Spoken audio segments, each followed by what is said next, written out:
ಜಿ5 ಇರುವಾಗ ನೀವು ನಿಮ್ಮ ನೆಚ್ಚಿನ ಶೋಗಳನ್ನ ಎಂದಿಗೂ ಮಿಸ್ ಮಾಡಿಕೊಳ್ಳುವುದಿಲ್ಲ. ಅದು ಸಂಪೂರ್ಣ ಉಚಿತವಾಗಿ. ಅವಳ ಭಾವನೆಗಳಿಗೆ ಜೊತೆಯಾಗಿ ಅವಳನ್ನ ಕಣ್ಣಲ್ಲಿ ಕಣ್ಣಿಟ್ಟು ನೋಡ್ಕೊಳ್ಳೋ ಹುಡುಗ ಸಿಕ್ಕಿದ್ರೆ ಅವಳು ಸಂತೋಷವಾಗಿರ್ತಾಳೆ. ಚಿಕ್ಕ ವಯಸ್ಸಿಂದ ತಂದೆ ತಾಯಿ ಪ್ರೀತಿ ಸಿಗಲಿಲ್ಲ, ಕಡೆ ಪಕ್ಷ ಅವಳನ್ನ ಚೆನ್ನಾಗಿ ನೋಡ್ಕೊಳ್ಳೋ ಹುಡುಗನ ಕೊಟ್ಟು ಮದುವೆ ಮಾಡಿದ್ರೆ ಅವಳು ಸಂತೋಷವಾಗಿರ್ತಾಳೆ. ಶ್ರಾವಣಿಗೆ ನಾನಂತೂ ತಂದೆ ಪ್ರೀತಿ ಕೊಡೋಕ್ಕಾಗಲಿಲ್ಲ. ಆದರೆ ಜಗತ್ತಿನ ದೃಷ್ಟಿಯಲ್ಲಿ ಅವಳಿಗೆ ನಾನೇ ಅಪ್ಪನ ಸ್ಥಾನದಲ್ಲಿದ್ದೀನಿ. ಆ ಸ್ಥಾನಕ್ಕಾದರೂ ಬೆಲೆ ಕೊಟ್ಟು ಅವಳ ಜವಾಬ್ದಾರಿಗಳನ್ನ ನಾನು ನಿಭಾಯಿಸಬೇಕು.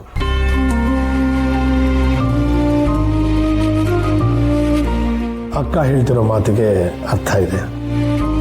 ಶ್ರಾವಣಿಗೆ ಯಾರನ್ನೋ ಮದುವೆ ಮಾಡಿ ನನ್ನ ಹೆಗ್ಲ ಮೇಲಿರೋ ಭಾರ ಕಮ್ಮಿ ಮಾಡ್ಕೋಬೋದು. ಆದರೆ ಅತ್ತೆಯವ್ರಿಗೆ ನಾನು ಮಾತು ಕೊಟ್ಟಿದ್ದೀನಿ, ಶ್ರಾವಣಿ ದೊಡ್ಡ ಮನೆ ಕೊಡಿ, ಸಂಬಂಧಗಳಿಗೋಸ್ಕರ ಅಲ್ಲದೆ ಇದ್ದರೂ ಆ ಮನೆ ಋಣ ತೀರ್ಸೋಕ್ಕೋಸ್ಕರ ಶ್ರಾವಣಿಗೆ ಒಳ್ಳೆ ಬದುಕು ಕಟ್ಕೊಡ್ಬೇಕು. ಅಪ್ಪನ ಪ್ರೀತಿ ಬೇಕು ಅಂತ ಎಷ್ಟೋ ಸರಿ ನನ್ನ ಮುಂದೆ ಅಂಗಲಾಚಿ ಬೇಡ್ಕೊಂಡಿದ್ದಾಳೆ.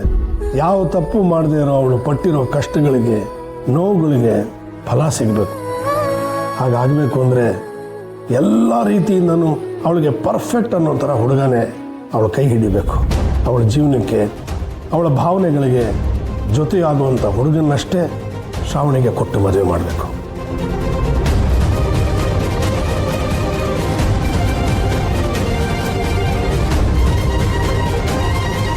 ಇರಬೇಕು ಇರಬೇಕು. ವಿಶಾಲ, ಏನು ಮಾಡ್ತಿದ್ದೀಯ? ಸೊಪ್ಪು ಸೋಸ್ತಿದೀಯಾ? ಕೊಡು, ನಾನು ಮಾಡ್ತೀನಿ. ಇನ್ನೇನಪ್ಪ ವಿಶಾಲು, ಎಲ್ಲ ಒಳ್ಳೇದಾಯ್ತು. ಒಳ್ಳೆ ಕಾಲ ಬೇರೆ ಬರ್ತಿದೆ. ಒಂದು ಶುಭ ಕಾರ್ಯದ ಜೊತೆಗೆ ಇನ್ನೊಂದು ಶುಭ ಕಾರ್ಯ ಮಾಡಿಬಿಟ್ರೆ ಹೆಂಗೆ? ಈಗ ಶುಭ ಕಾರ್ಯ ನಡೀತಿದ್ಯಲ್ಲ, ಇದಲ್ದೆ ಇನ್ಯಾವ ಶುಭ ಕಾರ್ಯ? ಏನು ವಿಶಾಲ ನೀನು? ಅಲ್ಲ, ಮನೆ ಹೆಣ್ಮಕ್ಳನ್ನ ಮದುವೆ ಮಾಡಿಕೊಟ್ಟು ಬಿಟ್ರೆ ಹೆತ್ತೋರ್ ಜವಾಬ್ದಾರಿ ಮುಗಿದು ಬಿಡ್ತಾ? ನಿನಗೆ ಚಿನ್ನದಂತ ಮಗ ಇದ್ದಾನೆ, ಅದೇ ನಮ್ಮ ಕಾರ್ತಿಕೇಯ. ಅವನಿಗೊಂದು ಮದುವೆ ಆಗಬೇಕು, ಅವನಿಗೂ ಒಂದು ಜೀವನ ಬೇಕು, ಅವನ ಜೀವನಕ್ಕೊಂದು ಸಂಗಾತಿ ಬೇಕು. ಕಾರ್ತಿಕೇಯನ ಮದುವೆ ಬಗ್ಗೆ ಏನು ಯೋಚನೆ ಮಾಡಿಲ್ವಾ? ಯೋಚನೆ ಮಾಡದೆ ಇರೋಕ್ಕಾಗುತ್ತಾ? ಆದರೆ ವರನ್ ಮದುವೆ ಮಾಡಿ ಮುಗಿಸಿದ್ರೇ ಸಾಕಪ್ಪ ಅನ್ನಂಗೆ ಆಗಿದೆ. ಇದ್ರ ಮಧ್ಯದಲ್ಲಿ ಅವ್ನ ಮದುವೆ ವಿಚಾರ ಮಾತಾಡಿದ್ರೆ ಕಷ್ಟ ಆಗಲ್ವಾ? ಈಗಲೇ ಎಲ್ಲೆಲ್ಲಿ ಸಾಲ ಮಾಡಿದಾನೋ, ಏನು ಕತೆನೋ. ಗಂಡನವರು ಅಂದವ್ರ ಮಾತ್ರಕ್ಕೆ ಓಡಾಟ ಖರ್ಚು ಎಲ್ಲ ಏನು ಕಮ್ಮಿನಾ? ಶ್ರಾವಣಿ ಅಮ್ಮನ ದಯದಿಂದ ಈ ಮನೇಲಿ ಒಳ್ಳೆ ಕಾರ್ಯ ನಡೀತಿದೆ. ಇನ್ನು ಮುಂದದ್ದು ಆ ದೇವ್ರ ಕೈ ಹಿಡಿದು ನಡೆಸ್ಕೊಂಡು ಹೋಗ್ತಾನಷ್ಟೇ. ಇವಳು ಕೊಂಕಣ ಸುತ್ತಿ ಮೈಲಾರಕ್ಕೆ ಬಂದರೂ ನಿನಗೇನು ಅರ್ಥವಾಗಲ್ವಲ್ಲ ವಿಶಾಲು. ಬರೀ ವಿಶಾಲವಾದ ಅಕ್ಷಿ ಇಟ್ಕೊಂಡಿದೆಯಾ ಅಷ್ಟೇ. ಈಗ ನೋಡು, ಶ್ರಾವಣಿ ಅಮ್ಮನವರು ಒಂಥರ ಭಾಗ್ಯಲಕ್ಷ್ಮಿ ಇದ್ದಾಗೆ. ಆ ಮೇಡಮ್ ಅವರು ಒಂದ್ಸರಿ ಈ ಮನೆ ಒಳಗೆ ಹೆಜ್ಜೆ ಇಟ್ಟ ತಕ್ಷಣ ಏನು ಸುಖ, ಏನು ಸಮೃದ್ಧಿ, ಏನು ಆನಂದ, ನಿಮ್ಮ ಕಷ್ಟಗಳೆಲ್ಲ ಕರಗಿ ಹೋಗ್ಬಿಟ್ಟು.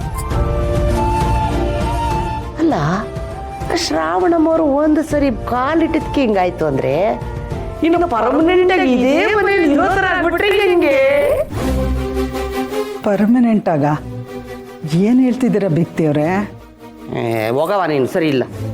ಇಷ್ಟು ಹೇಳಿದ್ರು ಅರ್ಥ ಆಗಲ್ಲ ಅಂತೀಯಲ್ಲ ನೀನು. ಈಗ ನೋಡು, ಮನೆ ಸೊಸೆ ಅಂದ್ರೆ ಯಾರು? ಭಾಗ್ಯಲಕ್ಷ್ಮಿ. ಆ ಭಾಗ್ಯಲಕ್ಷ್ಮಿ ಈಗಾಗಲೇ ಈ ಮನೆ ಒಳಗೆ ಕಾಲಿಟ್ಟಾಗಿದೆ. ಅವಳನ್ನೇ ನೀನು ಸೊಸೆ ಮಾಡ್ಕೊಂಡ್ಬಿಟ್ರೆ ಹೆಂಗಿರುತ್ತೆ ಅಂತ.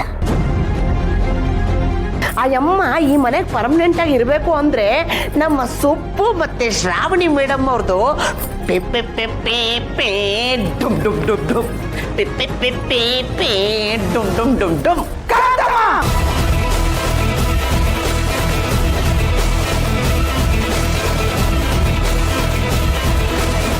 ನಾನು ಆದಷ್ಟು ಬೇಗ ಸುಬ್ಬುಗೆ ಪ್ರಪೋಸ್ ಮಾಡಿಬಿಡ್ಬೇಕು.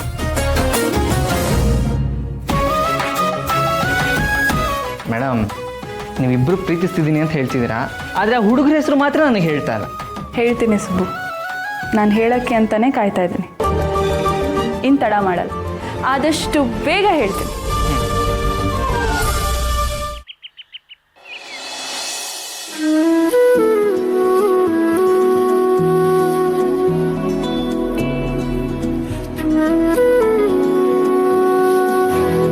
ಅಣ್ಣ ಹ್ಞೂ ಅಲ್ಲ, ತಟ್ಟೆಲಿ ತಿಂಡಿ ಹಾಗೆ ಇದೆ, ಏನೋ ಯೋಚನೆ ಮಾಡ್ತಾ ಇದೀಯಾ? ಶ್ರಾವಣಿ ಮದುವೆ ಬಗ್ಗೆ ಯೋಚನೆ ಮಾಡ್ತಾ ಇದ್ದೀನಿ ಸುರೇಂದ್ರ.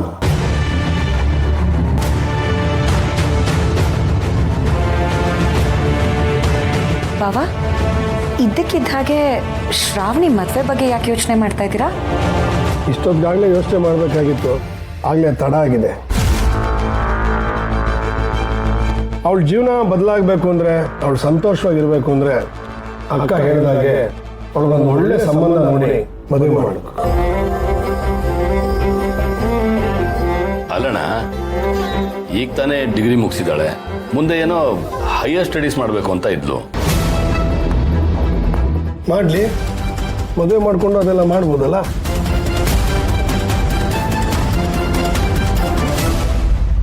ಈ ಮನೇಲಂತೂ ನಾವು ಸಂತೋಷ ಕೊಡೋಕ್ಕಾಗಲಿಲ್ಲ. ಹೋದ ಮನೇಲಾರು ಸಂತೋಷವಾಗಿರಲಿ. ನಾನಂತೂ ಅವಳು ಮದುವೆ ಮಾಡಬೇಕು ಅಂತ ನಿರ್ಧಾರ ಮಾಡಿಬಿಟ್ಟಿದ್ದೀನಿ. ಸದ್ಯ ಶ್ರಾವಣಿ ಸುಬ್ಬು ವಿಷಯದಲ್ಲಿ ಮಿತಿ ಮೀರೋಕ್ ಮುಂಚೆನೆ ಭಾವ ಅವಳಿಗೆ ಮದುವೆ ಮಾಡಬೇಕು ಅಂತ ಅನ್ಕೋತಿದ್ದಾರೆ. ಇದು ಒಂದು ರೀತಿ ಒಳ್ಳೇದೆ. ಪಾಪ ನಮ್ಮ ಸುಬ್ಬು ಏನು ತೊಂದರೆ ಇಲ್ಲದೆ ಉಳ್ಕೊಂಡ. ಭಾವ, ನಿಮ್ಗೇನೋ ಅಭ್ಯಂತರ ಇಲ್ಲ ಅಂದರೆ ನಮ್ಮ ರಿಲೇಟಿವ್ಸಲ್ಲೂ ಕೆಲವು ಒಳ್ಳೆ ಹುಡುಗರಿದ್ದಾರೆ. ನೀವು ಹ್ಞೂ ಅಂದರೆ ನಾನು ಅವ್ರನ್ನ ವಿಚಾರಿಸಿ ನೋಡ್ತೀನಿ. ಅವ್ರನ್ನೂ ಒಂದ್ಸಲ ನೋಡ್ಬೋದಲ್ಲ? ಪರವಾಗಿಲ್ಲ ವಂದರ, ವೀರು ಈ ಜವಾಬ್ದಾರಿನ ನನಗೆ ವಹಿಸಿದ್ದಾನೆ. ಅದೆಷ್ಟೇ ಕಷ್ಟ ಆದರೂ ನಾನೇ ಅದನ್ನು ನಿಭಾಯಿಸ್ತೀನಿ. ಶ್ರಾವಣಿಗೆ ತಕ್ಕನಾದ ಹುಡುಗನ್ನ ನಾನೇ ಹುಡುಕ್ತೇನೆ. ನೀವು ಯಾರೋ ಅದ್ರ ಬಗ್ಗೆ ತಲೆ ಕೆಡಿಸ್ಕೋಬೇಡಿ. ಅವಳು ನೋಡ್ತಾಳೆ ಅಂದರೆ ನೋಡಲಿ ಬಿಡಕ್ಕ. ಒಂದಲ್ಲ 10 ಕಡೆ ಸಂಬಂಧ ನೋಡೋಣ. ಒಳ್ಳೆ ಹುಡುಗ ಸಿಕ್ಕಿದ್ರಾಯ್ತು. ಎಷ್ಟೇ ಆದರೂ ರಕ್ತ ಸಂಬಂಧ. ಮಕ್ಕಳು ಅನ್ನೋ ಮಿಡಿತ ಹೃದಯದಲ್ಲಿದ್ದೇ ಇರುತ್ತೆ ಅಲ್ವಾ? ಅವಳ ಮೇಲೆ ಕರುಣೆ ಹುಕ್ಕಿ ಹರಿತಾ ಇದೆ.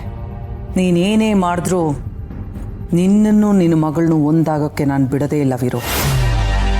ಒಂದೇ ಒಂದು ಸಲ ಈ ಮದುವೆ ವಿಷಯದಲ್ಲಿ ನನ್ನ ಮಗನಿಗೆ ಶ್ರಾವಣಿ ಅನ್ನೋದು ನಿರ್ಧಾರ ಆದರೆ ಅಲ್ಲಿಂದ ನನ್ನ ಆಟ ಶುರು ಆಗುತ್ತೆ. ಅಣ್ಣ, ಹೋಮ್ ಮಿನಿಸ್ಟ್ರ್ ಮಗ ಫಾರಿನಿಂದ ಬಂದಿದ್ದಾನಂತೆ. ಅವನಿಗೂ ಮದುವೆ ಮಾಡಬೇಕು ಅಂತ ಮಾತಾಡ್ಕೋತಿದ್ರು. ತುಂಬ ಒಳ್ಳೆ ಹುಡುಗ ಅಂತೆ. ಅವ್ರ ಹತ್ರನೂ ಒಂದ್ಸಲ ಮಾತಾಡ್ಬೋದಣ್ಣ? ಅವಳ ಹಣೆ ಬರದಲ್ಲಿ ಏನು ಬರ್ದಿದೆಯೋ ಹಾಗೆ ಆಗಲಿ. ಮದುವೆ ಮಾಡಿಕೊಂಡು ಮನೆ ಆಚೆ ಹೋಗೋಳು ಅವಳು.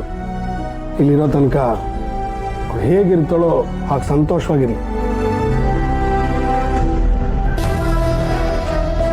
ಮದುವೆ ಓಡಾಟ ಎಲ್ಲ ಇವಾಗಿಂದಾನೇ ಶುರು ಮಾಡೋಣ. ಸರಿ ಅಣ್ಣ. ಹಾಂ,